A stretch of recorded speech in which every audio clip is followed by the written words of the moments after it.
And yeah, I don't know. I was trying to think while you were talking, while he was blabbing on.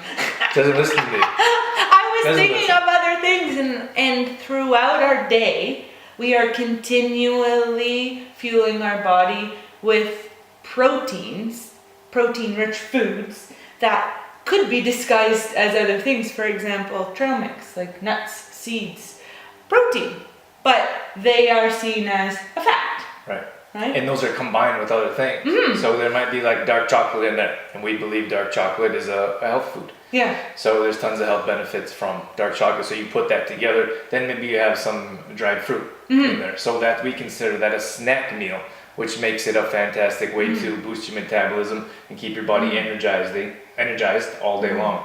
So you're not just getting that one nutrient again.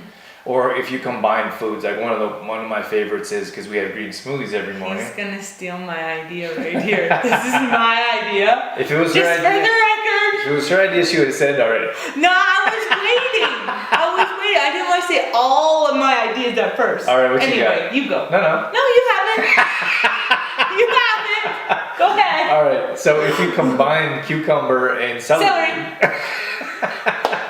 You get a complete protein, which a lot of people don't know. So you get a complete protein that you would usually only find from a meat, for example. Or if you look at our perspective, or the way we eat, you can find that in a seed. A lot of people think that quinoa is a grain, for example, but you find that in a seed like quinoa, complete protein. Hemp seed, is a complete protein. So if you combine these vegetables, you get a complete protein, which usually you only find in meat products. So that's why a lot of people are like, well, if you have no meat, then where's the protein coming from? One of the things that I like to look at is, when you go to the gym and like the whole gym atmosphere was built around bodybuilding. And that's kind of an old thing in the past because most of us aren't bodybuilders. So you go to the gym and you do curls. Like curls. For the girls. And I used to do it too. That's how I was brought up, learning how to exercise. So you sit there and you do curls, and maybe you change your arm angle, for example. You do the outside of your bicep, because there's two muscles. Bicep. Oh, bye. So you can use different weights, you can use different rhythms to mix that up, but you're really focusing on one muscle group, right? And I think of that the same way if we compare that to macronutrients. So if you're having a chicken breast, for example, you're only focusing on one macronutrient, which is the protein. But if you go to the gym and you're working out your whole body in a short amount of time, you're working out your bicep, your shoulder, your lats, your abs, your core, your legs, you're getting so much more out of your workout. So if you can translate that to food, and you could say we're getting our healthy fats, we're getting our proteins, we're getting our carbohydrates in a different combination of one meal, for example, or combining these foods, then you get more bang for your buck. And you stole my line again. You get more bang for your buck, and you don't have to focus on like just the bicep or just the fat or just the carb, or just your legs. You work your whole body at the same time. You just get more out of it. And another point I was thinking of as he was going on and on and on. He doesn't listen, just blank when I talk.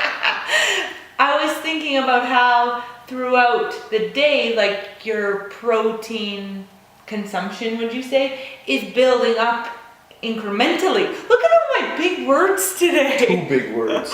So, you have some trail mix, there's some protein. You have some quinoa for supper, there's some protein. So all these little bits combine, because a lot of times we're looking at the amount of protein and trying to compare the amount of protein in quinoa versus a chicken breast, right? And of course, because the chicken breast is just protein, it has higher amount, right? But we might not be considering all the little bits we're having throughout the day that will build up. Right? That's a good point.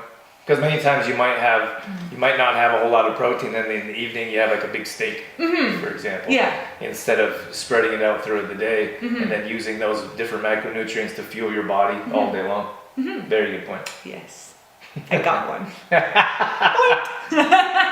All right. So I think it's just important to mention that we teach well-balanced meals, full meals. You get all your macronutrients, you get your fiber, you get your antioxidants, you get everything you need in the meal plans through a plant-based diet, which doesn't mean we focus on one different thing at a time, one macronutrient to get all scientific. That's just a big word to say all the different categories. Proteins, fats, carbs. Dennis one. No.